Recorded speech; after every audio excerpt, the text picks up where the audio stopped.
Hi guys, welcome to exam tricks YouTube channel. ఈరోజు మనం ఒక రైల్వేలో జరిగిన ఒక ప్రీవియస్ పేపర్ ఎక్స్ప్లెయిన్ చేసుకుందాం. ఇది యాక్చువల్లీ 2018లో జరిగిన గ్రూప్ డి పేపర్ అనమాట. సేమ్ ఇది నా పేపరే, పోలిరెడ్డి చిరంజీవి నా పేపరే. ఇదే ఎగ్జామ్లో నేను అసిస్టెంట్ పాయింట్స్ మ్యాన్గా సెలెక్ట్ అయ్యాను. తర్వాత 2019 నోటిఫికేషన్ ఏఎల్పి టెక్నీషియన్లో టీసీఎంగా సెలెక్ట్ అయ్యాను. తర్వాత ఎన్టీపీసీ నోటిఫికేషన్లో స్టేషన్ మాస్టర్గా సెలెక్ట్ అయ్యాను అనమాట. ఇది పక్కన పెట్టేస్తే మనకి ఈరోజు నేను రాసిన 2018 group D paper GK GS analysis చేసుకుందాం. క్వశ్చన్లు ఎలా అడుగుతున్నాడు, మనం ఏ విధంగా చదివితే అప్రోచ్ ఎలా చదివితే ఈజీగా సక్సెస్ అవ్వగలం అనేది అప్రోచ్ చేసుకుందాం. ఫస్ట్ క్వశ్చన్కి వెళ్తే బ్రాంజ్ అనేది ఏంటని అడుగుతున్నాడు. మెటలా, నాన్ మెటలా, మెటలాయిడా, ఎలాయా అని అడుగుతున్నాడు అనమాట. యాక్చువల్లీ బ్రాంజ్ అనేది ఎలాయ్ ఎలా ఏంటంటే, యాక్చువల్లీ ఎలాయ్ అంటే ఏంటంటే combination of two or more elements అనమాట. బ్రాంజ్లోకి వస్తే బ్రాంజ్ ఏంటి, it is copper plus tin అనమాట. ఈ రెండు యొక్క ఎలిమెంట్స్ కలయిక ద్వారానే బ్రాంజ్ ఏర్పడుతుంది. కాపర్ టిన్ రెండు యొక్క ఎలిమెంట్స్ సో ఇదేంటి, ఈ రెండు యొక్క ఎలిమెంట్స్ కలయిక ద్వారానే ఒక ఏర్పడిందంటే ఏంటి, combination of two or more elements అంటే ఎలాయ్ అవుద్ది కదా. సో బ్రాంజ్ ఈజ్ ఎలాయ్ అనమాట. సేమ్ ఎలానే ఉంటుంది. ఏంటి, బ్రాస్ ఏంటి, combination of copper plus zinc అనమాట. కాపర్ ప్లస్ జింక్, ఇది కూడా వన్ టైప్ ఆఫ్ ఎలాయ్. మనకి మిగతా ఆప్షన్ గురించి వస్తే ఇది చూడండి. మెటల్ అనేది ఒక ఎలిమెంట్, నాన్ మెటల్ ఎలిమెంటే. మెటలాయిడ్ అంటే అది కూడా ఎలిమెంటే. ఇది మన ఎలాయ్ అయితే more than one element, 2-3 elements కలయికనే ఎలాయ్ అంటారు. బ్రాంజ్ అనేది వన్ టైప్ ఆఫ్ ఎలాయ్ అనమాట. బ్రాస్ అనేది వన్ టైప్ ఆఫ్ ఎలాయ్. మనకి మెటల్స్, నాన్ మెటల్స్, మెటలాయిడ్స్ గురించి డిస్కస్ చేసుకుంటే మనకి మెటల్స్, నాన్ మెటల్స్ ఈ యొక్క ప్రాపర్టీస్ రెండు కలిసి ఉంటాయి. ఎందులోని, మెటలాయిడ్స్లో. సపోజ్ ఇక్కడికి వెళ్దాం చూడండి. ఇవన్నీ మెటల్స్ అండి. ఇది మనకు పీరియాడిక్ టేబుల్. ఇవి non metal. Hydrogen, helium, carbon, hydrogen, oxygen, fluorine, ఇవన్నీ నాన్ మెటల్స్. ఈ మెటల్స్ ఏంటి, ఇవన్నీ లిథియం, బెరీలియం, ఇవన్నీ మెగ్నీషియం, ఇవన్నీ ఈ కలర్లో ఉన్నాయన్నీ మెటల్స్ అనమాట. మెటలాయిడ్స్ అంటే ఇవి బోరాను, సిలికాను, జర్మనీ, ఆర్సెనిక్, ఇవన్నీ మెటలాయిడ్స్. చూడండి, మెటల్స్కి ఒక ప్రాపర్టీస్ ఉంటాయి, నాన్ మెటల్స్కి ఒక ప్రాపర్టీస్ ఉంటాయి. దీని యొక్క ప్రాపర్టీస్ కలిసి ఇందులో ఉంటాయి అన్నమాట. మెటలాయిడ్స్లో మనకి మెటల్స్లో ఒక టైప్ ఆఫ్ ప్రాపర్టీస్, నాన్ మెటల్స్లో ఒక టైపు. ఈ రెండు కలిపి ఉన్నదే నాన్ మెటలాయిడ్. రెండు ప్రాపర్టీస్ కలిపి ఉన్నదే మెటలాయిడ్ అనమాట. ఇవి మరి మీరు ఎలా చదివేసి ఇలా బ్లైండ్గా గుర్తుపెట్టుకోకుండా ఇలా పీరియాడిక్ టేబుల్ చూసినప్పుడల్లా, పీరియాడిక్ టేబుల్ గురించి వస్తే మీరు ఎలా పీరియాడిక్ టేబుల్ పెట్టుకుంటే ఈజీగా గుర్తుంటుంది అనమాట. ఎగ్జామ్లో కన్ఫ్యూజ్ అవ్వరు. మన నెక్స్ట్ క్వశ్చన్కి వెళ్తే, నెక్స్ట్ జిఎస్ క్వశ్చన్ చూడండి. మనకి 2018లో జరిగింది కదా క్వశ్చన్. ఇది exam 2018 Padma Shri award field of social work from Maharashtra. చూడండి, మనకు పద్మశ్రీ అవార్డులు ఎన్ని వస్తాయని చాలా వస్తాయి. ఒక ఇయర్లో చాలా వస్తాయి. సపోజ్ 2023కే చూసుకుంటే మనకి 6 Padma Vibhushan awards, 9 Padma Bhushan awards, 91 Padma Shri awards. ఇప్పుడు పద్మవిభూషణ్ అవార్డ్స్ మామూలుగా 6 అంటే 6 పేర్లు గుర్తుపెట్టుకోవడం ఈజీయే. 9 పద్మభూషణ్ అవార్డ్స్ కూడా గుర్తుపెట్టుకోవడం పేర్లు ఈజీయే. పద్మశ్రీ అవార్డ్స్ కూడా చూడండి ఎలా అడుగుతున్నాడో. పద్మశ్రీ అవార్డు అది మహారాష్ట్రలో నుంచి సోషల్ వర్కర్ ఎవరు అని అడిగాడు అనమాట. సంపత్ రామత్కే. అంటే చూడండి మీరు ఇలా ఎంత డెప్త్కి వెళ్ళి అడుగుతున్నాడు. ఈ 91 పేపర్స్ అంటే మనం గుర్తుపెట్టుకోవడం చాలా కష్టం. సో మీరు ఏం చేస్తారంటే, మనకి పద్మభూషణ్ మామూలుగా గుర్తుపెట్టుకుంటారు పేర్లు, దగ్గర 15 పేర్లే కదా. అలాగా మనకి 91 పద్మశ్రీ అనేది జస్ట్ నార్మల్గా ఒకసారి చదివేసి మెయిన్ పర్సన్స్ ఉంటారు చూడండి. ఎలా అంటే ఆ సంవత్సరంలో చనిపోయిన తర్వాత ఇచ్చిన వాళ్ళు. ఇప్పుడు పద్మశ్రీలు అనేవి కొందరికి బాగా ఆ టైం ఇచ్చిన తర్వాత కొందరు చనిపోతారు, అలా న్యూస్లో ఉంటారు అనమాట. సో వాళ్ళు మాత్రమే ప్రత్యేకంగా గుర్తుపెట్టుకోవాలి. ఈ 91 మెంబర్స్ని గుర్తుపెట్టుకోవడం అనేది చాలా కష్టం. సో మీరు ఆ సంవత్సరంలో ఎవరైనా చనిపోవడం కానీ, లేకపోతే ఆ సంవత్సరంలో వాళ్ళు చనిపోయిన తర్వాత అవార్డు ఇచ్చిన ఇవ్వడం కానీ జరుగుతుంది అనమాట. సో అటువంటి పర్సన్స్ ప్రత్యేకంగా గుర్తుపెట్టుకోవాలి మీకు అదనమాట. ఇటువంటి మీ ఐడెంటిఫై చేసి గుర్తుపెట్టుకోవాలి. మనకి యాక్చువల్లీ ఏంటి పద్మ అవార్డ్స్ ఇవి హైయెస్ట్ సివిలియన్ అవార్డ్స్ అనమాట. Highest civilian awards. సివిలియన్ అంటే ఓన్లీ మన సేవ చేసిన వాళ్ళకి, స్పోర్ట్స్ పర్సన్స్కి, వీళ్ళందరికీ ఇస్తారు. మనకి హైయెస్ట్ సివిలియన్ అవార్డ్స్ ఎన్ని ఉంటాయి మనకి? మనకి హైయెస్ట్ సివిలియన్ అవార్డు మనకేంటి ఇది ఉంటుంది కదా, ఇది భారతరత్న. తర్వాత పద్మ అవార్డ్స్ 3. ఈ పద్మ అవార్డ్స్ 3 కలిపి మొత్తం మనకి సివిలియన్ అవార్డ్స్ మొత్తం 4 ఉంటాయి. అందులో ఒకటి భారతరత్న, రెండో హైయెస్ట్ సివిలియన్ అవార్డు పద్మవిభూషణం, మూడోది హైయెస్ట్ సివిలియన్ అవార్డు పద్మభూషణం, నాలుగోది పద్మశ్రీ, ఇలా అనమాట. యాక్చువల్లీ మనకి 4 టైప్ ఆఫ్ అవార్డ్స్ ఉంటాయి. ఏమి ఉంటాయి?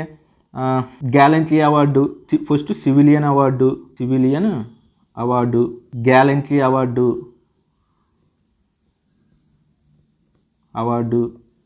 అవార్డ్స్, నేషనల్ స్పోర్ట్స్ అవార్డ్స్, తర్వాత లిటరేచర్ అవార్డ్స్, ఇలా ఉంటాయి అన్నమాట. మనకి సివిలియన్ అవార్డ్స్లో మొత్తం ఇవి అవార్డ్స్, మన ఇండియాలో ఇచ్చే అవార్డ్స్ ఇవి. సివిలియన్ అవార్డ్స్లో ఏంటి? భారతరత్న, పద్మవిభూషణం, పద్మభూషణం, పద్మశ్రీ, ఇవి సివిలియన్ అవార్డ్స్ అన్నమాట. గ్యాలంట్రీ అవార్డ్స్ అంటే మన మిలిటరీ వాళ్ళకి ఇస్తారు. పరమవీర చక్ర, వీర చక్ర, మహావీర చక్ర, ఇవి గ్యాలంట్రీ అవార్డ్స్ అనమాట.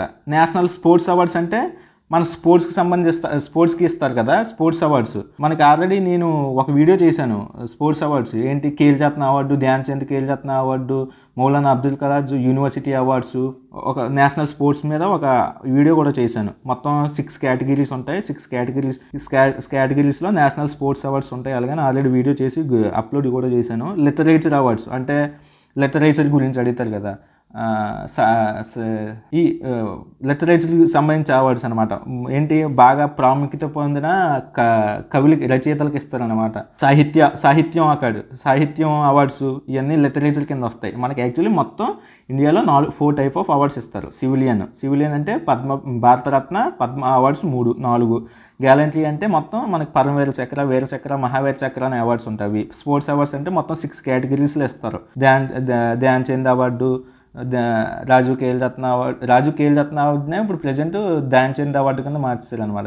ధ్యాన్ చంద్ ఖేల్ రత్న అవార్డు, ఇవన్నీ మొత్తం స్పోర్ట్స్ అవార్డ్స్ 6 కేటగిరీస్. లిటరేచర్ అంటే సాహిత్యంలోని సాహిత్య అకాడమీ అవార్డ్స్, ఇవన్నీ ఉంటాయి కదా, అవి. ఇలా ఈ మొత్తం గుర్తుపెట్టేసుకుంటే మీరు ఈజీగా ఆన్సర్ చేసేవచ్చు అనమాట. మీరు ఇలా అనాలిసిస్ చేసుకోవాలి. మొత్తం అవార్డ్స్ గురించి వస్తే ఇలా మొత్తం ఎన్ని టైప్ ఆఫ్ అవార్డ్స్ ఉన్నాయి అలాగా చేసుకుంటే మీకు ఈజీగా జాబ్ వచ్చేస్తుంది అనమాట.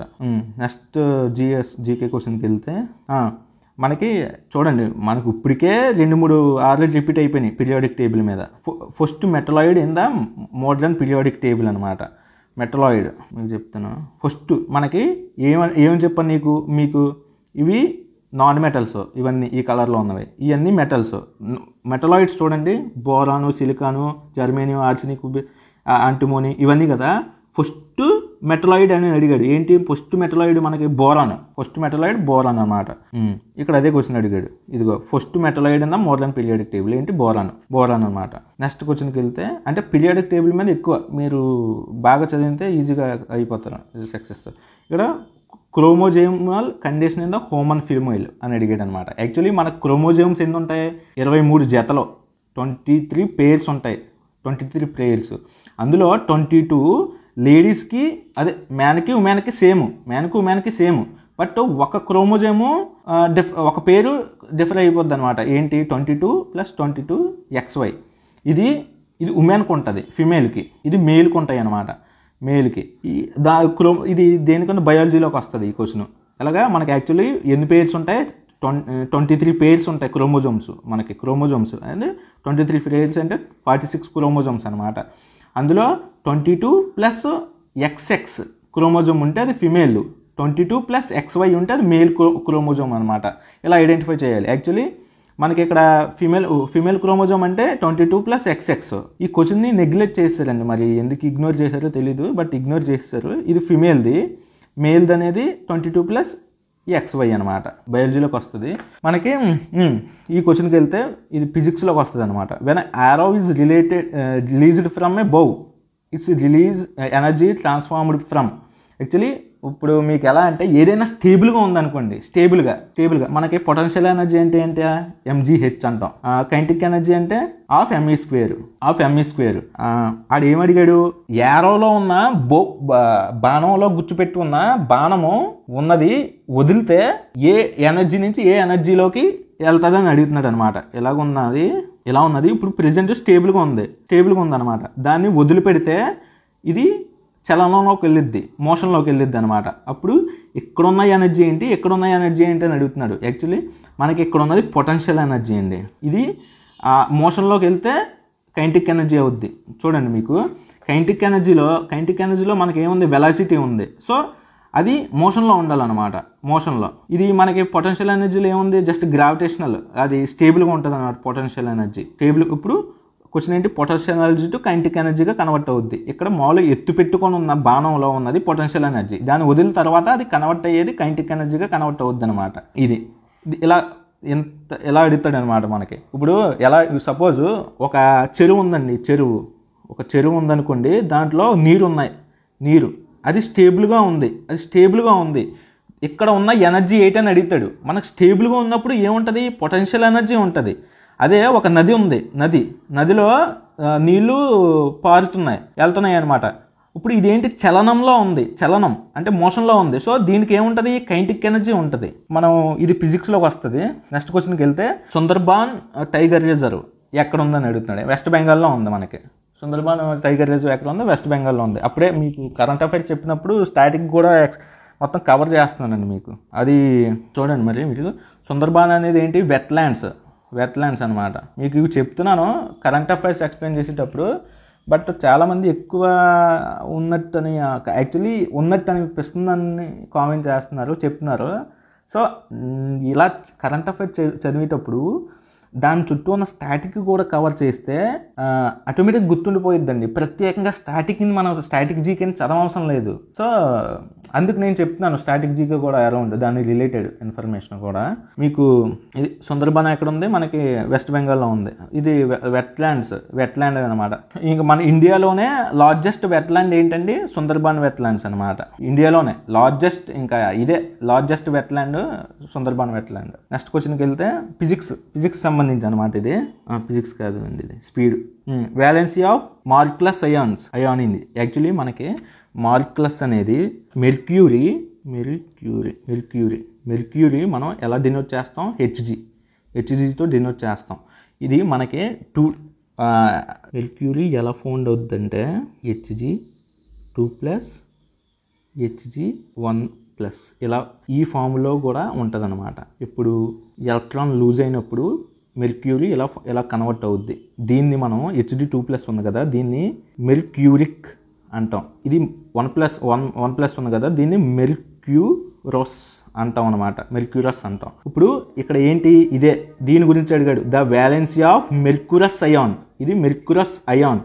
ఎప్పుడైనా మీకు ఇలా ప్లస్ కానీ మైనస్ ఉంటే అది అయాన్ అయిపోద్ది అనమాట. ప్లస్ కానీ మైనస్ కానీ, ఇది ఒక అయాన్.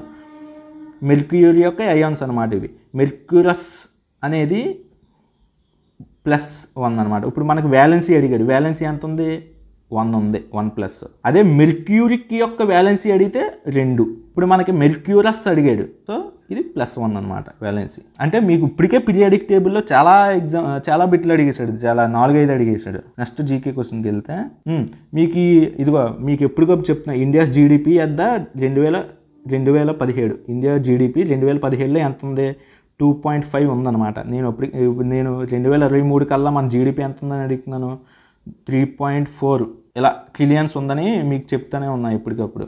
అదొకటి మనకి 2025కి అలా 5 ట్రిలియన్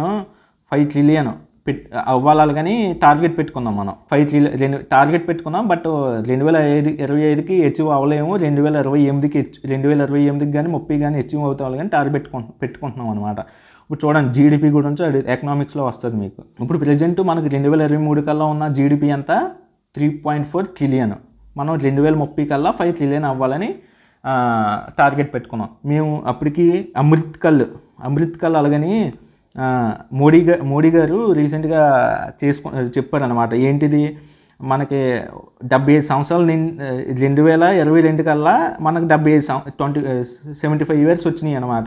ఏంటి, స్వతంత్రం వచ్చి. ఇక్కడ నుంచి 25 సంవత్సరాలు అంటే 1947.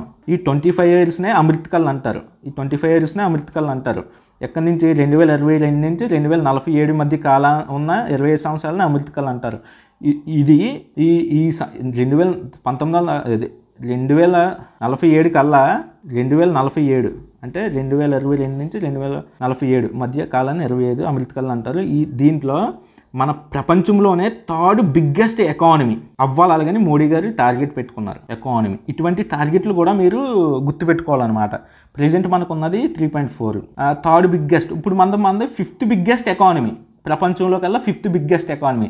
ఈ 25 సంవత్సరాల్లో మనది థర్డ్ బిగ్గెస్ట్ ఎకానమీ అవ్వాలి. అలాగని మనం టార్గెట్ పెట్టుకున్నాం. ఇటువంటి టార్గెట్లు కూడా గుర్తుపెట్టుకోండి. మీకు ఎప్పటికప్పుడు కరెంట్ అఫైర్ ఎకానమీ వస్తుంటే ఎప్పటికప్పుడు మనది 3.4 బిలియన్ ప్రెజెంట్ ఉంది, మనం ఎలా టార్గెట్ పెట్టుకుందాం అలాగని ఎప్పటికప్పుడు చెప్తూనే ఉన్నాను. అంటే ఇటువంటి పడుతున్నాయి. During the dash process heat energy is formed. Heat energy అనేది ఏ టైంలో ఫామ్ అవుతుందని అడుగుతున్నాడు. ఏంటి, రెస్పిరేషన్ అంటే చూడండి, రెస్పిరేషన్ అంటే మనం ఊపిరి పీల్చుకున్నప్పుడు వేడిగా వస్తుంది గాలి, హీట్ ఫామ్ అవడం వల్ల హీట్ ఎనర్జీ ఫామ్ అవుతుంది అనమాట. యాక్చువల్లీ నేను డైజెషన్ అని పెట్టాను ఆ టైంలో. ఎందుకంటే మనం అన్నం తిన్న గంట వరకు స్నానం చేయకూడదు. ఎందుకంటే మన బాడీలో హీటు ప్రొడ్యూస్ అవుద్ది. అరుగుతున్నప్పుడు మనం స్నానం చేయడం వల్ల ఆ హీటు చల్లబడిపోయి మనకి డైజెషన్ ప్రాబ్లమ్స్ వస్తాయి. అలాగని ఆ టైంలో కొద్దిగా పొకారు ఉండేది. ఆ విధంగా నేను డైజెషన్ అని పెట్టాను. బట్ హీట్ ఎనర్జీ ఎప్పుడు ఫామ్ అవుతుందంటే రెస్పిరేషన్ టైంలో ఫామ్ అవుతుంది అనమాట. మనకి దీనికి ఇది దేనికి వస్తుంది, కెమిస్ట్రీలోకి వస్తుంది. ఎప్పుడైనా ఈ కన్వర్సేషన్స్ అనేవి ఇంపార్టెంట్. ఏంటి, centigrade to kelvin to Fahrenheit, ఇది చాలా ఇంపార్టెంట్ అండి. ఈ ఫామ్లో ఒకటి ఉంటుంది, ఆ ఫామ్లో గుర్తుపెట్టుకుంటే సరిపోద్ది. యాక్చువల్లీ మనకి సెల్సియస్ అనేది 0 నుంచి 100 డిగ్రీస్ ఉంటుంది. 100 డిగ్రీస్ ఇలా కొలుస్తాం మనం. అదే కెల్విన్ 273లో స్టార్ట్ అవుద్ది. కెల్విన్ 273 నుంచి 373 వరకే ఉంటుంది. మనకి ఇంకోటి ఏంటి, ఫారెన్ హీట్ అయితే ఎక్కడి నుంచి ఉంటుంది, 32 డిగ్రీస్ నుంచి 212 ఫారెన్ హీట్ వరకే ఉంటుంది అనమాట ఈ కెల్విన్. మనకు ఇప్పుడు ఏమడిగాడు, 100 డిగ్రీస్ టెంపరేచర్ దగ్గర ఈ కెల్విన్లో ఎంత ఈక్వల్ అని అడిగాడు. చూడండి, మనకు 0 అనేది 273 కెల్విన్ అయితే 100 దగ్గర ఎంత, 373 కెల్విన్. 0 దగ్గర అయితే 273, 100 దగ్గర అయితే 373. సో ఆన్సర్ 373 కెల్విన్ అనమాట. ఈ కన్వర్సేషన్స్ అనేవి ఇంపార్టెంట్, ఎప్పటికప్పుడు అడుగుతూనే ఉంటాడు మీకు. మన నార్మల్ వాటర్ ఫ్రీజ్ ఎక్కడ అవుద్దండి, 0 డిగ్రీస్ దగ్గర అవుద్ది. అదే ఫారెన్ హీట్లో 0 డిగ్రీస్. అదే ఇక్కడ ఫారెన్ హీట్లో అయితే 32 ఫారెన్ హీట్ దగ్గర ఫ్రీజ్ అవుద్ది వాటర్.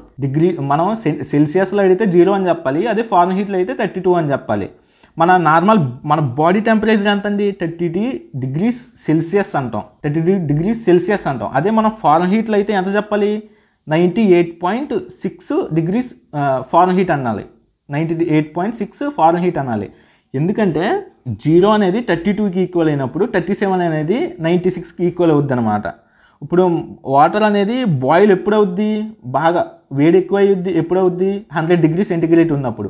అదే మన ఫారెన్ హీట్లో చెప్పాలంటే 212 ఫారెన్ హీట్ దగ్గర అనమాట. ఇక్కడ హీట్ అవ్వడం స్టార్ట్ అవుద్ది అనమాట. 100 డిగ్రీస్ దగ్గర నీరు అనేది హీట్ అవ్వడం స్టార్ట్ అవుద్ది. అక్కడ ఫారెన్ హీట్లో చెప్పాలంటే 212 అని చెప్పాలి. ఇదండి, దీని ప్రణాళిక. దీన్ని బట్టి కెమిస్ట్రీలో ఎక్కువ క్వశ్చన్లు అడుగుతున్నాడు, ఫార్ములా బేస్డ్ అనమాట. ఓకే అండి, నెక్స్ట్ జీకే క్వశ్చన్కి వెళ్తే, మీకు ప్రతిసారి చెప్తాను, మీకు ఏదైనా చదివేటప్పుడు ఒక పదం ఉంటే దాని అబ్రివేషన్ మాత్రం గుర్తుపెట్టుకోండి. అలాగని చాలామంది మిస్టేక్ ఇచ్చారు. నీతి ఆయోగ్ అని అందరికీ తెలుసు, కానీ చాలామంది మిస్టేక్లు పెట్టేశారండి ఇవి. National institution for transforming India మనం ఎలా చదువుతాం? నేషనల్ ఇన్స్టిట్యూట్ అని చదువుతాం, but institution for transforming India. ఇది నీతి ఆయోగ్ అప్పుడు అడిగాడు అనమాట. మనకి నీతి ఆయోగ్ గురించి మాట్లాడుకుంటే ఎప్పుడు ఫామ్ అయిందండి? 1 జనవరి 2015లో ఫామ్ అయింది. యాక్చువల్లీ ఇదేంటి, ప్లానింగ్ కమిషన్ ముందుండేది, దాని ప్లేస్లోనే దీన్ని పెట్టాం అనమాట. నీతి ఆయోగ్ని స్టార్ట్ చేసాం. మనకి దీని హెడ్ క్వార్టర్స్ ఎక్కడ ఉందండి? నీతి ఆయోగ్ హెచ్క్యూ ఢిల్లీలో ఉంది. ఇది యాక్చువల్లీ ఏంటి, కాన్స్టిట్యూషనల్ బాడీయా నాన్ కాన్స్టిట్యూషనల్ బాడీ అంటే రాజ్యాంగ బాడీయా రాజ్యాంగేతర బాడీ అంటే రాజ్యాంగేతర బాడీ. దీని గురించి ఎక్కడ రాజ్యాంగంలో మెన్షన్ చేయలేదు, కాన్స్టిట్యూషన్లో మెన్షన్ చేయలేదు. సో ఇది రాజ్యాంగేతర బాడీ, నాన్ కాన్స్టిట్యూషనల్ బాడీ అనమాట. Non constitutional body. ఇంకోటి ఏంటి, మనకి దీనికి నీతి ఆయోగ్ ఎవరు ఉంటారండి? చైర్పర్సన్. నీతి ఆయోగ్కి చైర్పర్సన్. ఆ టైంలో ఎవరు పిఎం అయితే ఆయనే ఉంటారనమాట. ప్రధానమంత్రి చైర్మన్. వైస్ చైర్మన్ ఎవరు? Vice chairman. ప్రజెంట్ మనకు వైస్ చైర్మన్ ఎవరు ఉన్నారు? సుమన్ బేరీ. మనకి CEO, ప్రెజెంట్ CEO. ఇది ఇంపార్టెంట్. CEO ఇంపార్టెంటే, వైస్ చైర్మన్ ఇంపార్టెంట్, చైర్మన్ ఇంపార్టెంటే. మనకి చైర్మన్ ఎప్పుడు PMఏ. మనకి వైస్ చైర్మన్ అంటే సుబ్బం బేరీ, CEO అంటే సుబ్రహ్మణ్యం. ప్రజెంట్ మనకి సుబ్రహ్మణ్యం ఉన్నారనమాట CEO. ఇదండి.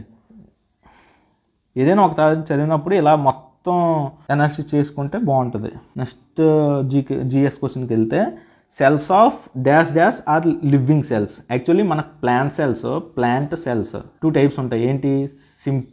Simplex and complex. ప్లాంట్ సెల్స్లో 2 టైప్స్, కాంప్లెక్స్. ఈ సింప్లెక్స్లో ఏముంటాయి? ఇవి పేరన్ కైమా, ఇది కొలెనకైమా, ఇది స్కెలెరికైమా. ఇవి సింప్లెక్స్. కాంప్లెక్స్ అంటే జైలము, ఫోలము. ఇది ఎందులోకి వస్తుంది? బాటనీలోకి వస్తుంది ఈ క్వశ్చన్ అనేది. సింప్లెక్స్లో ఇవి ఉంటాయి, కాంప్లెక్స్లో ఏమి ఉంటాయి. ఇక్కడ ఈ క్వశ్చన్ ఏమి అడిగాడు? ఈ సెల్స్లో లివింగ్ సెల్స్ ఏమని అడిగాడు? Living cells. మనకి సింప్లెక్స్లో పేరన్కైమే, కోలన్కైమే లివింగ్ సెల్స్ అండి. సెలరికైమే డెడ్ సెల్ అనమాట. మనకి బాటనీ సార్ ఎక్స్ప్లెయిన్ చేస్తారు మీకు ఇవి క్లారిటీగానా, డెప్త్గానా. నాకు అంత టైం కాదు, నేను జస్ట్ బేసిక్గా ఎక్స్ప్లెయిన్ చేస్తాను, ఆయన డెప్త్గా ఎక్స్ప్లెయిన్ చేస్తారు. మనకి ప్లాంట్లో సింప్లెక్స్ ఏముంటాయి? సింప్లెక్స్, పేరన్కైమా, కోలన్కైమా, స్కెలెన్కైమా. ఈ 2 లివింగ్ సెల్స్. ఇది డెడ్ సెల్ అనమాట. ఇప్పుడు ప్రెజెంట్ పేరన్కైమా, కోలన్కైమా అనేది లివింగ్ సెల్. ఇది సింప్లెక్స్లో. అదే కాంప్లెక్స్లోకి వస్తే జీలము, ఫోలెమ్ అని ఉంటుంది. జీలం యొక్క పర్పస్ ఏంటని అడుగుతాడు ఎగ్జామ్లో. జీలం యొక్క పర్పస్ ఏంటంటే, మనకి భూమి, చెట్టు ఉందనుకోండి, చెట్టు ఇలా ల్యాండ్ ఉంటుంది కదా, చెట్టు ఇలా ఉంటుంది కదా. ఫోలం అనేది ఏం చేస్తుందంటే, ఎక్కడన్నా భూమిలో ఉన్న వాటర్ని, మినరల్స్ని తీసుకెళ్ళి చెట్టుకి మొత్తానికి ఇస్తుంది అనమాట. ఏం చేస్తుంది? జీలం అనేది వాటర్ని, మినరల్స్ని ట్రాన్స్పోర్ట్ చేస్తుంది. ఎక్కడి నుంచి? ల్యాండ్ నుంచి చెట్టు వరకు, చెట్టు కొమ్మలకి, చెట్టు ఆకులకి మొత్తానికి. ఫోలం అనే ఫంక్షన్ ఏంటండి? ఫోలం అనేది ఏం చేస్తుందంటే, ఫోటోసింథసిస్, కిరణజన్య సంయోగ క్రియ ద్వారా ఈ ఆకులు ఆహారాన్ని తయారు చేసుకుంటాయి కదా. ఈ ఆహారాన్ని చెట్టు మొత్తానికి అందిస్తుంది అనమాట ఫోలం అనేది. ఇక జీలం అనేది ఏం చేస్తుంది? వాటర్ని, మినరల్స్ని భూమి నుంచి ట్రాన్స్పోర్ట్ చేస్తుంది చెట్టుకి, కొమ్మలకి. ఫోలం అనేది ఏం చేస్తుంది? ఆహారాన్ని చెట్టు కొమ్మల నుంచి చెట్టు మొత్తానికి అందిస్తుంది. ఫోలం ఫంక్షన్స్ అన్నమాట. ఇవి కాంప్లెక్స్ సెల్స్. ఇవి సింప్లెక్స్లో ఈ 2 లివింగ్, ఇది డెడ్. అదండి. మీకు ఎప్పుడు చెప్తానే ఉన్నా, ఏంటి? అంబాసిడర్లు ఎక్కువ పడుతున్నాయి. అంబాసిడర్స్ మనకి ప్రజెంట్ SBI ఎవరు? MS ధోని ఉన్నారు. అలాగే కొన్ని ఎక్స్ప్లెయిన్ చేశాను మీకు. అంబాసిడర్స్ ఎప్పటికప్పుడు రీసెంట్గా అపాయింట్ అయిన పర్సన్స్ అనమాట. సో ఎప్పుడు మీరు చదువుకోండి. అప్పుడు Amitabh Bachchan, horticulture ambassador of Maharashtra Amitabh Bachchan అనమాట. నెక్స్ట్ క్వశ్చన్కి వెళ్తే, నెక్స్ట్ GS క్వశ్చన్ మనకి ఆల్రెడీ ఇన్సులేటర్ ఆఫర్స్.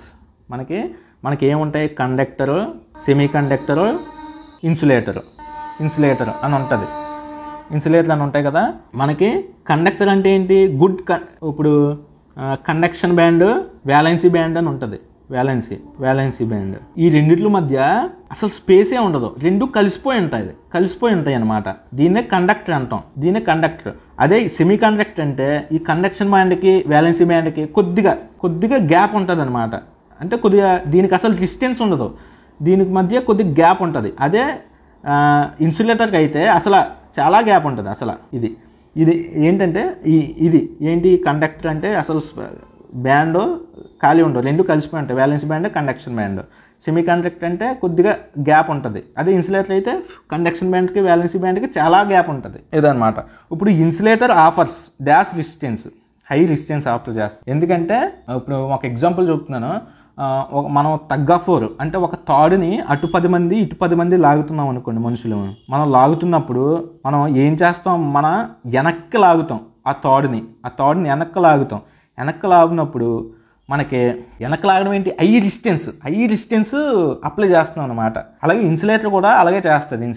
ఇన్సులేటర్ అంటే ఒక ఎగ్జాంపుల్ చెప్తాను. చెక్క వుడ్ అనమాట. వుడ్ అనేది హై రెసిస్టెన్స్ ఇన్సులేటర్ అనమాట. దాని నుంచి అసలు ఎలక్ట్రిసిటీ అనేది ఫ్లో అవ్వదు. ఒక గ్లాసు, వుడ్, ఒక ప్లాస్టిక్, ఇవన్నీ ఇన్సులేటర్స్ మనకి. అవి ఇన్సులేటర్స్ అనమాట. కండక్టర్స్ అంటే ఏంటి, కాపరు అంటే గుడ్ కండక్టర్స్ ఆఫ్ ఎలక్ట్రిసిటీ, కాపరు ఇవన్నీ. సెమీ కండక్టర్స్ అంటే సిలికాను, జర్మేనియం. మనం ఎక్కువ ఎందులో యూజ్ చేస్తాం, సిలికాను, జర్మేనియం మదర్ బోర్డులో యూజ్ చేస్తుంటాం. అవి సెమీ కండక్టర్స్ అంటే ఎక్కువ రెసిస్టెన్స్ అప్లై చేయవు. ఈ సెమీ కండక్టర్స్ అనేవి అటు ఇటుకు మధ్యలో ఉంటాయి అన్నమాట. ఇది ఇన్సులేటర్ అనేది మనకి హై రెసిస్టెన్స్ అప్లై చేస్తుంది. కండక్టర్లు అయితే రెసిస్టెన్స్ అప్లై చేయదు, సెమీ కండక్టర్లు అయితే కొద్దిగా చేస్తుంది, ఇన్సులేటర్ అయితే హై రెసిస్టెన్స్ అనమాట, ఎక్కువ చేస్తుంది. నెక్స్ట్ క్వశ్చన్కి వెళ్తే ఎలక్ట్రాన్ ఎఫినిటీ. ఇది మన కెమిస్ట్రీకి సంబంధించింది అనమాట. Which has least electron affinity అని అడిగాడు. మనకి పీరియాడిక్ టేబుల్ ఇక్కడ పెట్టాను కదా, పీరియాడిక్ టేబుల్లో ఎలక్ట్రాన్ ఎఫినిటీ అంటే కింద నుంచి పైకి వెళ్తే ఎలక్ట్రాన్ ఎఫినిటీ పెరిగిద్దండి, లెఫ్ట్ నుంచి రైట్కి వెళ్ళినా ఎలక్ట్రాన్ ఎఫినిటీ పెరిగిద్ది. ఇదంతా మన కెమిస్ట్రీ సార్ ఎక్స్ప్లెయిన్ చేస్తారు మీకు. నేను జస్ట్ నార్మల్గా పైన చెప్తున్నా. కింద నుంచి పైకి వెళ్తే ఎలక్ట్రాన్ ఎఫినిటీ పెరుగుతుంది, ఎందుకు పెరుగుతుంది, ఎలా పెరుగుతుంది, మొత్తం మీ కెమిస్ట్రీలో ఇన్ డెప్త్గా ఉంటుంది. నేను చెప్తున్నాను. ఇది లెఫ్ట్ నుంచి రైట్కి వెళ్తే ఎలక్ట్రాన్ ఎఫినిటీ పెరుగుతుంది. ఇప్పుడు మనకి ఏమి ఇచ్చాడు options, nitrogen, oxygen, boron. Nitrogen, oxygen, boron ఇచ్చాడు. ఈ మూడు ఇచ్చాడు. నేనేం చెప్పాను, లెఫ్ట్ నుంచి రైట్కి వెళ్ళే కొద్దీ ఎలక్ట్రాన్ ఎఫినిటీ పెరుగుతుంది అన్నాను. ఇప్పుడు తర్వాత మనకి మెర్క్యూరీ ఇచ్చారు. మెర్క్యూరీ ఎక్కడుంది, ఇక్కడ ఉంది, ఇక్కడ నుంచి ఇటు వెళ్తుంది. సో మెర్క్యూరీని దాటుకుని తర్వాతే బోరాను, నైట్రోజన్, ఆక్సిజన్కి వెళ్తుంది. సో దీనికి తక్కువ ఎలక్ట్రాన్ ఎఫినిటీ, ఇందులో ఆక్సిజన్కి ఎక్కువ. ఆడిచ్చిన ఆప్షన్లో మనకి మెర్క్యూరీ తక్కువ కనుక ఆప్షను మెర్క్యూరీ అనమాట. అలా మీకు పీరియాడిక్ టేబుల్ చాలా ఇంపార్టెంట్. మీకు ఇయే కాదు, ఇందులోనే ఎలక్ట్రాన్ ఎఫినిటీ అంటారు, అయనైజేషన్ ఎనర్జీ ఎక్కడి నుంచి ఎక్కడ వరకు వెళ్తే లెఫ్ట్ నుంచా రైట్ నుంచా ఇలా అడుగుతుంటాడు అనమాట. ఎలక్ట్రాన్ ఇంకేంటి, ionisation energy, metallic nature, metallic character, non metallic character, atomic radius, ఇలా ఎక్కడి నుంచి ఎక్కడ వరకు వెళ్తే తగ్గుతుంది, ఎక్కడి నుంచి ఎక్కడ వరకు వెళ్తే పెరుగుతుంది. ఇదంతా డెప్త్గా కెమిస్ట్రీలో ఉంటుంది, మీకు ఎక్స్ప్లెయిన్ చేస్తారు కెమిస్ట్రీ సార్. ఆల్కలీ మెటల్స్ అన్నాడు. ఆల్కలీ మెటల్స్ అంటే ఇవి. ఆల్కలీ ఎర్త్ మెటల్స్ అన్నాడు. ఆల్కలీ ఎర్త్ మెటల్స్ అంటే ఇవి. ఇలా అనమాట. నోబుల్ గ్యాసెస్ అంటే ఇవి. ఇలా ప్రతిసారి ఇవి లాంథనైట్స్ అంటారు. ఎలా క్వశ్చన్ అడుగుతాడంటే లాంథనైట్స్ ఎక్కడి నుంచి ఎక్కడ వరకు అని అడుగుతాడు అనమాట. చూడండి, లాంథనైట్స్ అనేవి ఎక్కడి నుంచి ఎక్కడ వరకు ఉన్నాయి, 57 నుంచి 71 వరకునే. 57 నుంచి 71 వరకునే. యాక్టినైట్స్ ఎక్కడి నుంచి ఎక్కడ వరకు ఉన్నాయి, ఇక్కడ యాక్టినైట్స్ 90 నుంచి 103 వరకునే. ఇలా గుర్తుపెట్టుకోవాలన్నమాట మీరు. ఇవి కూడా అడుగుతాడు. లాంథనైట్స్ సిరీస్ ఎక్కడి నుంచి ఎక్కడ వరకు అని కూడా అడుగుతాడు అనమాట. Lanthanides, actinides. ఇది నెక్స్ట్ క్వశ్చన్కి వెళ్తే ఇది ఇఫ్ యూ వేవ్ కంప్లీట్, ఇది ఫిజిక్స్లోకి వస్తుంది. If wave completes 20 vibrations in a 2.5 seconds. ఇప్పుడు మనకి యాక్చువల్గా గీద్దాం డయాగ్రాము. ఇలా ఉంది. మనం దీన్ని ఏమంటాం, యాంప్లిట్యూడ్ అంటాం. దీని యొక్క పొడవుని యాంప్లిట్యూడ్ అంటాం. మనకి దీన్ని ఒక వేవ్ యొక్క లెంత్, ఇది వేవ్ లెంత్ అని లాంబ్డాతో ట్రీట్ చేస్తాం. Lambda wave length. అది 2 కస్ట్లైనా 2 థర్స్ట్లైనా దీన్ని కూడా వేవ్ లెంత్ అంటాం లాంబ్డాతో. యాంప్లిట్యూడ్ దీని హైట్. ఇప్పుడు వీడు ఏమడిగాడు, మనకి ఒక రిలేషన్ తెలుసు, F = 1/T. ఫ్రీక్వెన్సీ అని ఒక సెకండ్లో ఎన్ని వేవ్స్ చేస్తే అంత ఫ్రీక్వెన్సీ అనమాట. చూడండి అది ఏమడిగాడు, ఫ్రీక్వెన్సీ అడిగాడు. ఫ్రీక్వెన్సీ ఇది ఒక వేవ్ లెంత్కి ఒక సెకండ్లో అయితే అది మనకి ఎంత ఇచ్చాడు, 20 వైబ్రేషన్స్ ఇచ్చాడు. 20 వైబ్రేషన్స్ అంటే ఇదొక వైబ్రేషను, ఇదొక వైబ్రేషను, అలా 20 ఇచ్చాడు. ఎంత టైంలో, 2.5 సెకండ్స్లో. 2.5 సెకండ్స్లో మనం దీన్ని కాల్కులేట్ చేస్తే అంత 200 సొక్కపోతే 8 మన ఫ్రీక్వెన్సీని ఎడ్జెస్లో కొలుస్తాం. యూనిట్స్ ఫ్రీక్వెన్సీ యొక్క యూనిట్స్ ఎడ్జెస్. సో ఇలా అనమాట. మీకు ఒకటే ఫ్రీక్వెన్సీ ఇచ్చాడు, టైం ఇచ్చాడు, వైబ్రేషన్స్ ఇచ్చాడు. F=1/T గుర్తు రావాలి. ఇక్కడ ఏంటి, ఇది వేవ్ లెంత్, ఒక వేవ్ యొక్క వేవ్ లెంత్. దీన్నే ఈ పొడవునే యాంప్లిట్యూడ్ అంటారు. నెక్స్ట్ క్వశ్చన్కి వెళ్తే అవార్డ్స్లో వచ్చాడు. Honour of the Indian film personality 2017 at the 14th international film festival of India. ఆ టైంలో మనకు అమితాబ్ బచ్చన్ గారికి ఇచ్చారనమాట అవార్డ్స్. నెక్స్ట్ క్వశ్చన్కి వెళ్తే ఇది మనకి second largest dome in the world ఎక్కడుంది, విజయనగర్. ఇది కర్ణాటకలో ఉందన్నమాట. కర్ణాటక ఇటువంటివి కొద్దిగా ఇంపార్టెంట్. ఎలాగా తాజ్మహల్ ఎక్కడ ఉంది, ఆగ్రాలో ఉంది. గేట్ వే ఆఫ్ ఇండియా ఎక్కడ ఉంది, ముంబైలో ఉంది గేట్ వే ఆఫ్ ఇండియా. మనకి ఇండియన్ గేట్ ఎక్కడ ఉంది, ఢిల్లీలో ఉంది. ఇలా మెయిన్ ప్లేసెస్ గుర్తుపెట్టుకుంటే మనకి బాగుంటుంది. ఈ స్టాటిక్ సంబంధించి అనమాట, స్టాటిక్ జీకేలు. అందుకే ఒక స్టేట్ చదివితే ఆ స్టేట్ రిలేటెడ్ జాగ్రఫీ, దాని పొలిటికల్గా ఎన్ని సీట్లు ఉన్నాయి, అవన్నీ పొలిటికల్గా ఎకనామికల్గా అది ఎన్నో ప్లేస్లో ఉంది, అన్నీ గుర్తుపెట్టుకుంటే మీకు ఈజీగా కవర్ చేసేవచ్చండి తక్కువ టైంలో. Second largest dome in the world ఎక్కడ ఉంది, గోల్ గుమజ్ అనమాట. విజయపుర కర్ణాటకలో ఉంది.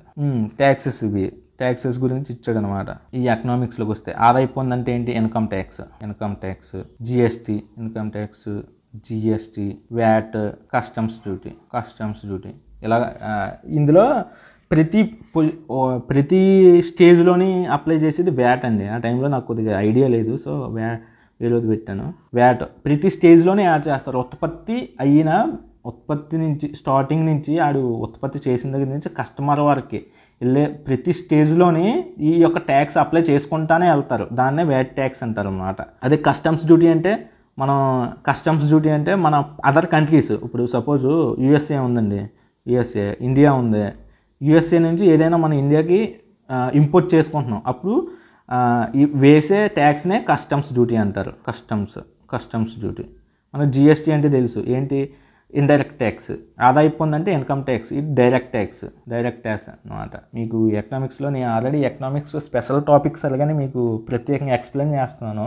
ఆల్రెడీ 2 టాపిక్లు ఇచ్చాను. నెక్స్ట్ ఈ ట్యాక్సెస్ మీద ఒక వీడియో చేసి ఇస్తానండి మీకు. అంటే ఏంటి, ఏది డైరెక్ట్ ట్యాక్స్, ఏది ఇండైరెక్ట్ ట్యాక్స్, ఆ టైప్ ఆఫ్ ట్యాక్సెస్ గురించి మొత్తం ఎక్స్ప్లెయిన్ చేసుకుందాం. జిఎస్టీలో ఎన్ని ఉన్నాయి మొత్తం, 0%, 5%, 12%, 18%, తర్వాత 28%, ఇలా మొత్తం 5 స్లాబ్స్ ఉంటాయి.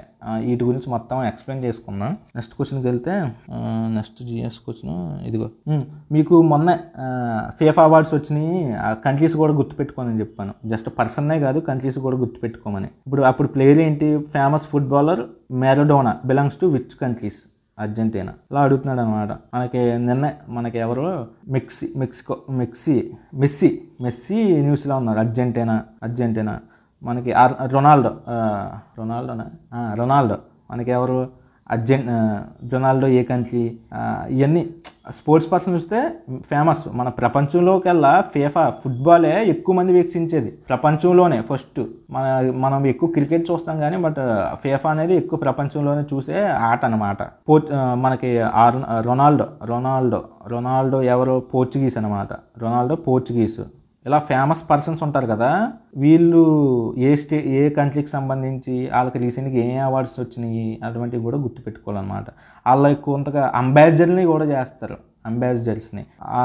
దేనికి చేశారు అని కూడా గుర్తుపెట్టుకోవాలన్నమాట. నామిక్లేచర్ అంటే పేరు పెట్టడం ఎవరో, లేనస్. మనకి ఇది బాటనీలోకి వస్తుంది. బాటనీ జువాలజీ ఎందులోకి వస్తుంది. పేరు పెట్టడం అంటే హోమోసేపియన్స్ అని ఎవరిని అంటారు, హోమోసేపియన్స్ ఎవరిని అంటారు, హ్యూమన్స్. ఇలా పేర్లు పెట్టింది ఎవరో, ఈ వర్గీకరణ చేసింది లేనస్ అనమాట. హోమోసేపియన్స్ అనే డిఫరెంట్ పేర్లు పెడతారు. హోమ్ అంటే ఏంటి, నేటివ్. సెపియన్స్ అంటే మనుషులు అనమాట.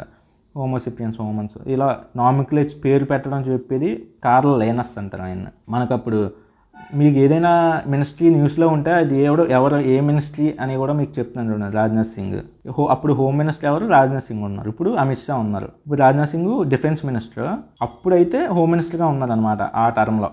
2014 నుంచి 19 వరకే ఉన్న టైంలో ఈయన హోమ్ మినిస్టర్. ఇప్పుడు 2019 నుంచి 24 వరకు అయితే ఈయన డిఫెన్స్ మినిస్టర్ అనమాట. ఇదే కాదు, ఈ ప్యాటర్న్ మార్చాడు. బట్ ఇటువంటివి కూడా మొత్తం చదువుకుంటూ పోయితే బాగుంటుంది. ఇటువంటి ప్రతి మైన్యూట్ మీకు ఇది ఎందుకు చెప్తున్నానంటే, మీకు కరెంట్ అఫైర్స్ చదివేటప్పుడు ఒక ఐడియా ఉంటుందని. కరెంట్ అఫైర్స్, బయాలజీ, కెమిస్ట్రీ చదివేటప్పుడు ఓకే ఇలా ఇస్తున్నాడు, ఇలా చదివితే బాగుంటుంది అని చెప్తున్నాను. Number of atoms constituting molecule in a called.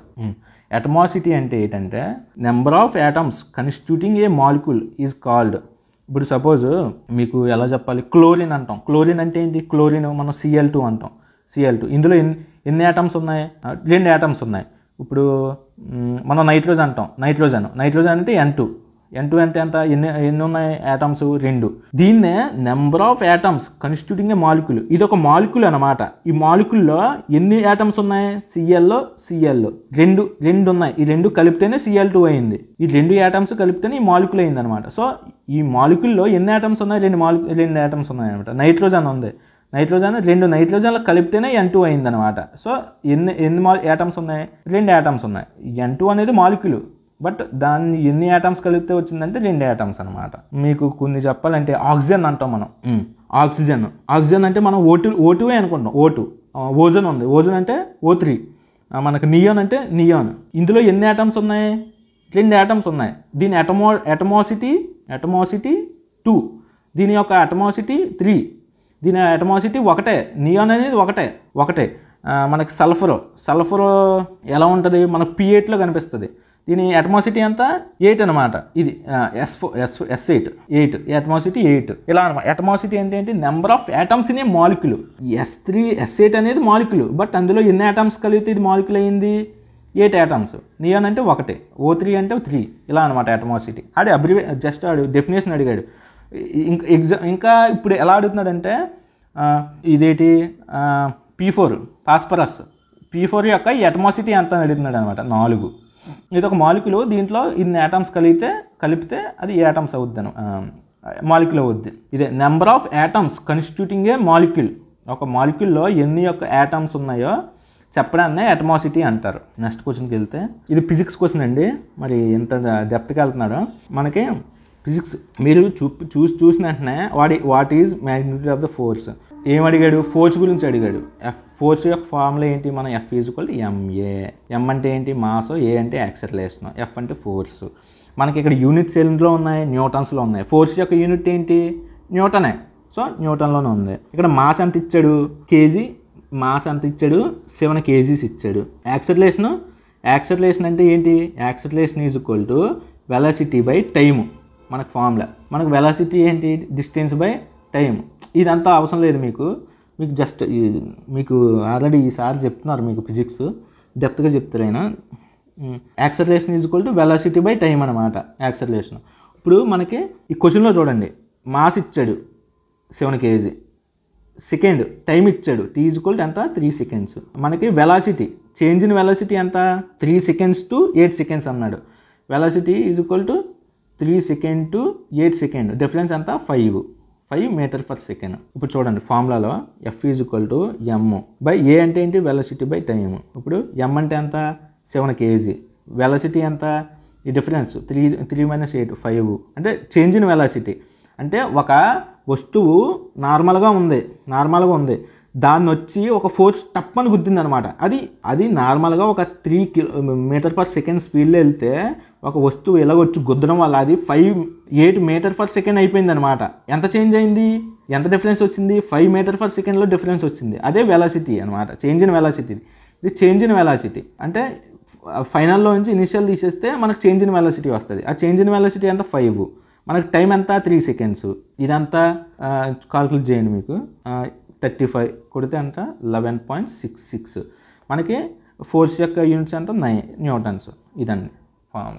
ఇలా అడుగుతున్నాడు. సమ్స్ అడుగుతున్నాడు అన్నమాట. సమ్స్ కూడా అడుగుతున్నాడు. సో మీరు దాని తగ్గట్టు చదవండి. The name India Indus river, అది అందరికీ తెలిసిందే, బేసిక్ ఇండస్ రివర్ అనమాట. చూడు ఇది రీజనింగ్లోకి వెళ్ళిపోద్ది. ఇది రీజనింగ్. ఈ క్వశ్చన్కి వస్తే ఆబ్జెక్ట్ ఆఫ్ మాస్ 20 kg, ఇది మళ్ళీ ఫిజిక్స్ క్వశ్చన్ ఇచ్చాడు. Object of mass 20 kg moving with uniform speed 8 km/s. The kinetic energy possessed by a object. ఇప్పుడు మన కైనెటిక్ ఎనర్జీ అంటే ఎంత, మన ఫార్ములా ఏంటి, హాఫ్ mv². హాఫ్ మాస్ ఎంత 20, వెలాసిటీ ఎంత ఇచ్చాడు కాల్కులేట్ చేయండి 8, v² కదా మనకి, హాఫ్ mv² కదా, అంటే వెలాసిటీ స్క్వేర్ ఇంటూ ఎంత 64, అంటే 640. మనకి ఆడు ఏమడిగాడు, కైనెటిక్ ఎనర్జీ ఎంత అని అడిగాడు. కైనెటిక్ ఎనర్జీని మనం ఎందులో కొలుస్తాం, జౌల్స్లో. 640 జౌల్స్ అనమాట. మీరు ఈజీగా ఇంకోటి మనల్ని ఆడు ఏమడిగాడు, ఎనర్జీ అడిగాడు. ఎనర్జీ యొక్క యూనిట్స్ ఏంటి, జౌల్స్ కదా. ఇందులో జౌల్స్ లేదు, పాస్కల్ కాదు, న్యూటన్ ఫోర్స్ది, సో జౌల్స్. అలాగే డైరెక్ట్గా మీరు ఏం కాలిక్యులేట్ చేయకుండా డైరెక్ట్ ఆన్సర్ పెట్టేవచ్చు. మీరు ఎన్ని ఈ ఫామ్లో గుర్తుపెట్టుకోవడం కాలిక్యులేట్ అయ్యే అవసరం లేదు. ఫస్ట్ ఎనర్జీ ఇచ్చాడు జౌల్స్, సో యూనిట్స్ చూసుకుంటారు. ఓకే జౌల్స్ ఇది ఒకటే ఉంది, ఇదే ఆన్సర్. మీరు ఇవన్నీ చేయవసరం లేదు కూడా. ఇక్కడ అన్నీ న్యూటన్లో ఇచ్చాడు కనుక మీరు ఇటువంటిది కాలిక్యులేట్ చేయాలి. బట్ యూనిట్స్ అనేది ఏమన్నా డిఫరెంట్గా ఇచ్చాడంటే తప్పని ఎనర్జీ యొక్క యూనిట్స్ ఏంటి, joule. So that is the answer. అలా చేయాలన్నమాట. బుక్స్ మీకు ఎప్పటికప్పుడు బుక్స్ చెప్తానే ఉన్నా. Playing it my way, Sachin Tendulkar. Which of the following example of alkali earth metals. మీకు ఆల్రెడీ చెప్పాను ఏంటి, పీరియాడిక్ టేబుల్లో. ఇక్కడ ఏం చెప్పాను, ఆల్కలీ మెటల్స్ అంటే ఇవి first 3 to 7. Alkali earth metals అంటే బెరిలియం, మెగ్నీషియం, కాల్షియం, ఇవి అనమాట.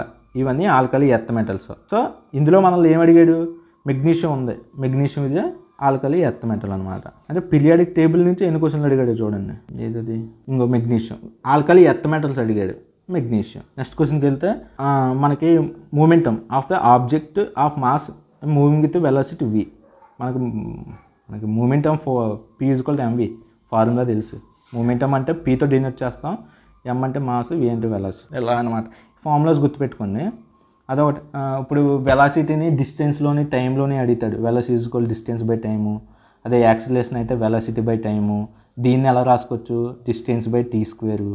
ఇలా ఈ ఫార్ములాస్ కూడా గుర్తుపెట్టుకోండి. నాకు f = 1/t అన్నాను. ఈ కైనెటిక్ ఎనర్జీ, పొటెన్షియల్ ఎనర్జీ. అప్పుడు మనకి హ్యూమన్ రిసోర్స్ డెవలప్మెంట్ ఎవరు మినిస్ట్రీ ఆ టైంలో, ప్రకాష్ జవదేకర్. ఇప్పుడు ప్రెజెంట్ ఎవరు మనకి, ధర్మేంద్ర ప్రధాన్ మనకి హ్యూమన్ డెవలప్మెంట్ HRD మినిస్టర్ అనమాట. ప్రెజెంట్ మినిస్ట్రీస్ కూడా అప్పుడు అడిగేవాడు. ఇప్పుడు ప్రెజెంట్ కొద్దిగా లెవెల్ పెంచాలండి. చూడండి ఎన్ని సమ్స్ వచ్చాయి ఫిజిక్స్లో నుంచి. If bulb uses energy of 100 joules remains on for 20 seconds, the power consumed by the bulb. మనకి ఒక ఫార్ములా ఉంటుంది ఏంటి, పవర్ = వాట్ బై టైం. మీకు ఎలా చెప్పాలంటే కొద్దిగా చెప్తాను చూడండి. Bulb uses energy of 100 joules remains on for 20 seconds, the power consumed by the bulb. Power = watt by time అనమాట. ఇక్కడ మనకి వాట్ ఎంత ఇచ్చాడు, వాట్ 100 joules ఇచ్చాడు. ఎన్ని సెకండ్స్ ఉన్నది, 20 seconds. యాక్చువల్లీ V అనేది ఏంటంటే ఎనర్జీ అనమాట. ఎనర్జీ, ఇది పవర్, టైం. ఎంత టైంలో ఎంత ఎనర్జీ కన్జ్యూమ్ చేసింది దాన్ని పవర్ అంటారు అనమాట. Power = work by time. Work by time. మనకి వర్క్ అంటే వర్క్ యొక్క ఏంటి యూనిట్స్ ఏంటి, జౌలు. వర్క్ అన్న ఎనర్జీ అన్న ఇది 100. టైం ఎంత, 20 seconds. 20 secondsలో ఎంత పని చేసాం అనమాట 100 joules యొక్క. అంటే దాని యొక్క పవర్ అంతా 5 watts. ఒక ఎగ్జాంపుల్ చెప్తున్నాను చూడండి. నేను నార్మల్ ఎగ్జాంపుల్ మీకు అర్థం కావాలి. అలాగనే ఇప్పుడు 2 మనుషులు ఉన్నారండి. ఒక మనిషి ఒకే పని, సేమ్ ఇద్దరికి ఒకే పనులు ఉన్నాయి. ఒకే పని 1 గంటలో చేస్తాడు. వీడు అదే పని 2 గంటలో చేసాడు అనమాట. సో ఎవరికి పవర్ ఎక్కువ, వీడికే పవర్ ఎక్కువ. ఎందుకంటే తక్కువ టైంలో చేశాడు. వీడు ఎంత వర్క్ చేశాడు, 1 అవర్లో 100 joules వర్క్ చేశాడు అనుకోండి. వీడు కూడా 100 joules వర్కే చేశాడు. ఎక్కడ, 2 అవర్స్లో.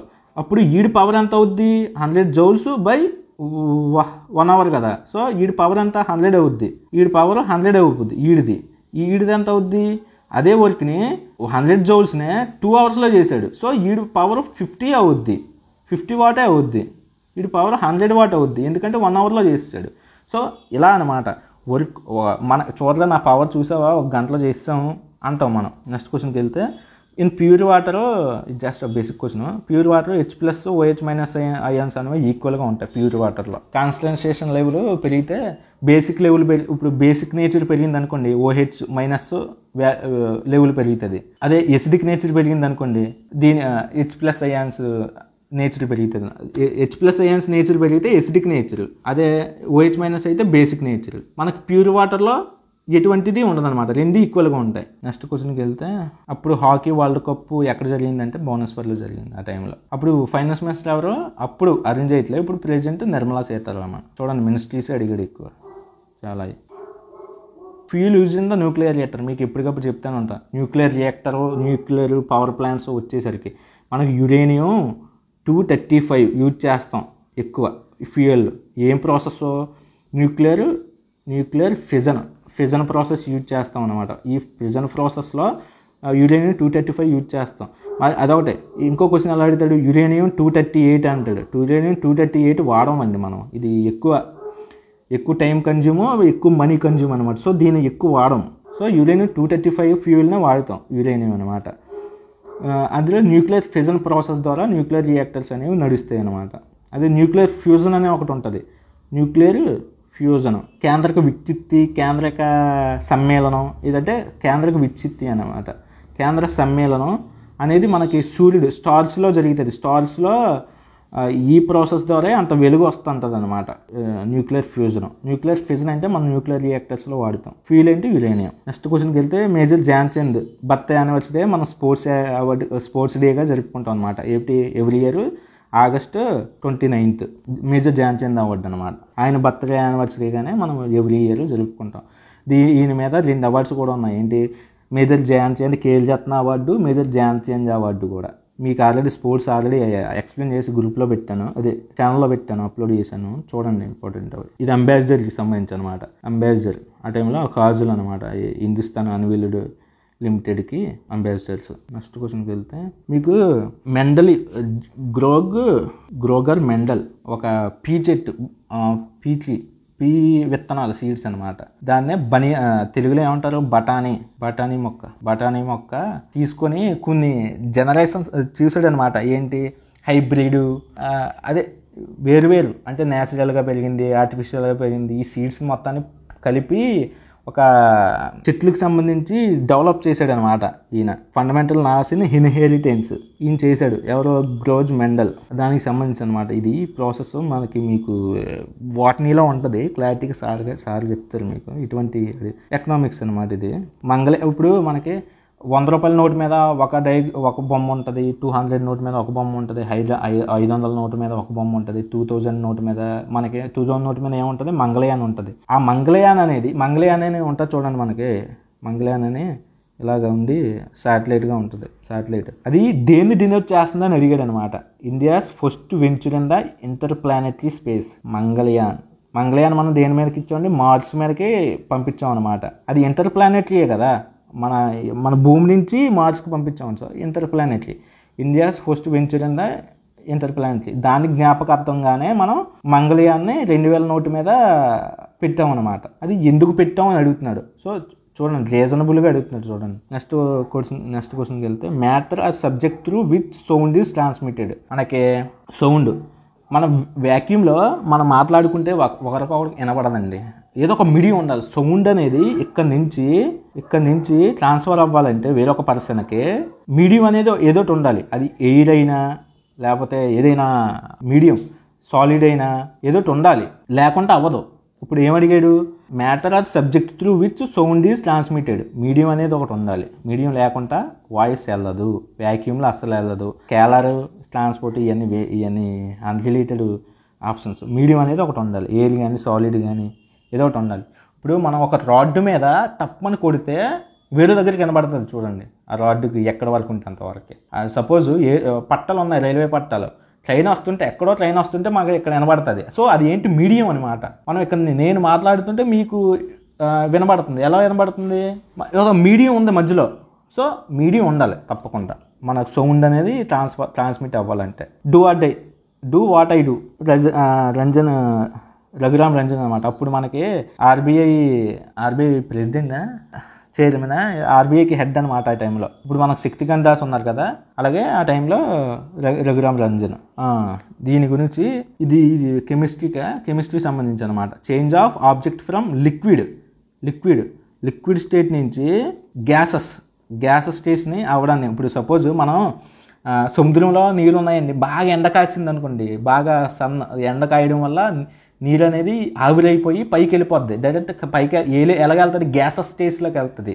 వాటర్ టు గ్యాస్ దాన్ని ఏమంటారు, వ్యాపరైజేషన్ అంటారు మనం దాన్నే. ఇవన్నీ వేస్ట్, అది వ్యాపరైజేషన్ అంటారు అనమాట. ఇప్పుడు మనకి కొన్ని టర్మ్స్ ఉంటాయండి, ఎక్కువ అడుగుతున్నాడు అనమాట. ఏంటి, సబ్లిమేషను,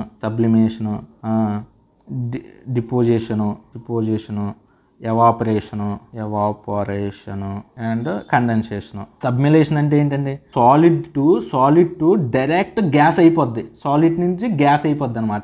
సపోజ్ అగరబత్తి మనం ఉంటుంది, అగరబత్తి సాంబ్రైన్ మనం దేవుడి దగ్గర పెట్టినప్పుడు వేస్తారు కదా ముస్లిమ్స్, అదిని డైరెక్ట్ సాలిడ్ అగ్గిలో ఏంటంటే అది పొగ అయిపోద్ది, అంటే సాలిడ్ నుంచి గ్యాస్ అయిపోయింది. ఆ ప్రాసెస్నే సబ్మిలేషన్ అంటారు అనమాట. మన అగరబత్తులు ఉన్నాయి, అది సాలిడ్, డైరెక్ట్గా వెలిగించిన వెంటనే వెళ్ళిపోద్ది. ఆరతి ఉంది, సేమ్ అవన్నీ సబ్మిలేషన్కి ఎగ్జాంపుల్ అనమాట. సాలిడ్ నుంచి గ్యాస్ అయిపోతుంది. డిపోజిషన్ అంటే ఏంటి, గ్యాసెస్ నుంచి సాలిడ్ అవుద్ది. డిపోజిషన్ అంటే గ్యాసెస్ నుంచి సాలిడ్. ఫర్ ఎగ్జాంపుల్ మంచు డైరెక్ట్ సాలిడ్ అయిపోద్ది గ్యాసెస్ నుంచి వచ్చి. ఇంకోటి ఎవాపరేషన్ అంటే ఇప్పుడే చెప్పాను, ఏంటి, లిక్విడ్ నుంచి గ్యాసెస్ అయిపోవడం. కండెన్సేషన్ అంటే గ్యాసెస్ నుంచి లిక్విడ్ అవ్వడం అనమాట, గ్యాసెస్ నుంచి లిక్విడ్ అవ్వడం. ఈ ప్రాసెస్లో అనమాట ఇవి ఇంపార్టెంట్, ఎప్పటికప్పుడు అడుగుతానే ఉన్నాడు. ఎవాపరేషన్ అంటే మనకి ఏంటి, లిక్విడ్ స్టేట్ నుంచి గ్యాసెస్ స్టేట్కి అనమాట. ఇవన్నీ ఇంకా GK question. World's largest wetland area, దీని యాక్చువల్లీ వరల్డ్ లార్జెస్ట్ కాదండి, ఇండియాస్ లార్జెస్ట్ వెట్లాండ్ ఏరియా. అంటే వెట్లాండ్ ఏరియా ఏంటి, సుందర్బాన్. అది ఎక్కడ ఉంది, వెస్ట్ బెంగాల్లో ఉంది. యాక్చువల్లీ ఇది వరల్డ్ లార్జెస్ట్ అన్నాడు, అందుకని ఈ క్వశ్చన్ నెగ్లెక్ట్ చేశారు. యాక్చువల్లీ ఇది ఇండియాస్ లార్జెస్ట్ వెట్లాండ్ ఏంటి, మనకు సుందర్బాన్ అనమాట, అది వెస్ట్ బెంగాల్లో ఉంది. ఇదే కాకుండా మనకి ఇదేంటి, మనకి ఇది ప్రపంచంలోనే లార్జెస్ట్ మాంగ్రూవ్ ఫారెస్ట్ అనమాట. ఇది ప్రపంచంలోనైతే లార్జెస్ట్ మ్యాంగ్రూవ్ ఫారెస్ట్ అంటే మీకు సముద్రాల పక్కనే గుంపుగా ఉప్పు నీటిలో పెరుగుతాయి అన్నమాట చెట్లు గుమ్ముగూడుగా ఉంటాయి, అవి మ్యాంగ్రూవ్ ఫారెస్ట్ అంటారు అన్నమాట. ఇది సుందర్బాన్ అనేది ప్రపంచంలోనే వరల్డ్ లార్జెస్ట్ మ్యాంగ్రూవ్ ఫారెస్ట్, ప్రపంచంలోనే అది సుందర్బాన్. వెట్లాండ్స్ అనేవి ఇది ఇండియాస్ లార్జెస్ట్. ఇది డిఫరెన్సియేషన్ గుర్తెట్టుకోండి. వెట్లాండ్లోకి వస్తే ఇండియాస్ లార్జెస్ట్ వెట్లాండ్ అనేది సుందర్బాన్. అదే మ్యాంగ్రూవ్ ఫారెస్ట్కి వస్తే సుందర్బాన్ ప్రపంచంలోనే. ఇది ఓన్లీ వెట్లాండ్స్కి వస్తే సుందర్బాన్ ఓన్లీ ఇండియాస్కే అనమాట. ఇది ఎక్కడ ఉందో వెస్ట్ బెంగాల్లో ఉంది, అది ఇంపార్టెంట్. అదే అండి ఇది స్పీడ్కి సంబంధించి. ఓకే అండి, ఇది మీకు ఇటువంటి వీడియోస్ కావాలంటే మీరు కామెంట్ చేయండి, లైక్ చేయండి, ఇంకా మాకు చాలా ఎంకరేజ్మెంట్గా ఉంటుంది. ఇటువంటి వీడియోస్ ఎన్నెన్నో తెస్తాం. సో ఇదే కాకుండా మీరు ఎవ్రీ వీక్ మీకు ఇటువంటి ఒక ప్రీవియస్ పేపర్ ఎక్స్ప్లెయిన్ చేస్తాను. మీకు ఏమైనా ఎలా చేయండి అలా చేయండి అంటే నాకు నచ్చితే మీకు చేస్తాను, కామెంట్ చేయండి మీరు. ఓకే అండి, లైక్ చేసి మీ ఫ్రెండ్స్కి షేర్ చేయండి. ఉంటాను.